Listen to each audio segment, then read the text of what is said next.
Welcome to another edition of Today's Religious Truth. I'm Francis Nye.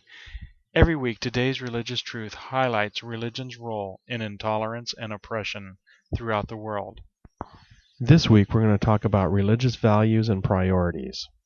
What's more important, your dress code or a child's life? Let's get started. I was reading the newspaper today and I came across an interesting article. Islam insulted by child killer's mugshot. It seems that a 26-year-old woman was arrested on charges of beating her 2-year-old niece to death. The beating took place over a 4-day period, and according to Illinois state prosecutors, the child was beaten from head to toe. The woman accused of the crime has confessed, according to Orland Park Police, who have her in custody right now. So then what's the problem? Well, what is really crazy is the woman accused of the crime is claiming that she has been humiliated because her mugshot was released to the press by the police soon after her arrest. She is, of course, pictured not wearing her traditional hijab, and that's the real rub in this case. For those of you not familiar with Muslim articles of clothing, the hijab is a head cover traditionally worn by Muslim women. The hijab covers the entire face except for the eyes.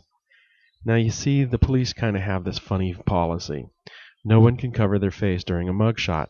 Kind of defeats the purpose of an identifying photo if no one can use it to later identify someone in that photo. Also, in keeping with the police policy, mugshots are released to the public. The accused was treated no different than anyone else in this country. However, the accused claims that not wearing the hijab is like being in public in your underwear, and that a proper woman, or Muslim woman I should say, would never show her underwear, or for that matter her face, in public. So let me try to get my head around all this. The problem here is not the murder of a child, but that of the accused's modesty. Never mind that this woman beat a 2-year-old child to death.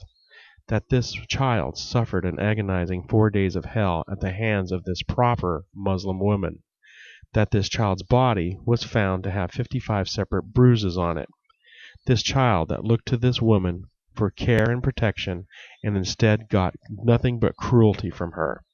The real issue in her mind is modesty. Really? When I first read this, I got so pissed that I wanted to commit murder also. Her murder.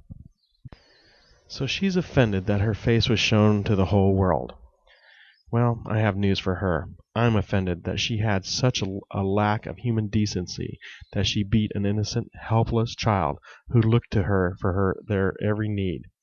I'm offended that she tortured this child for 4 days. I'm offended that she had more concern for her religious dress code than for human life. I'm offended that Islam produces some of the sickest deviants the world has ever seen. I'm also offended that Islam has portrayed itself as a religion of peace when in truth it runs a close second in murder only behind Christianity.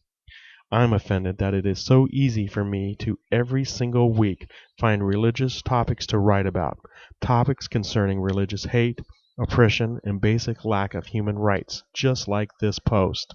I'm just plain offended about everything religion represents.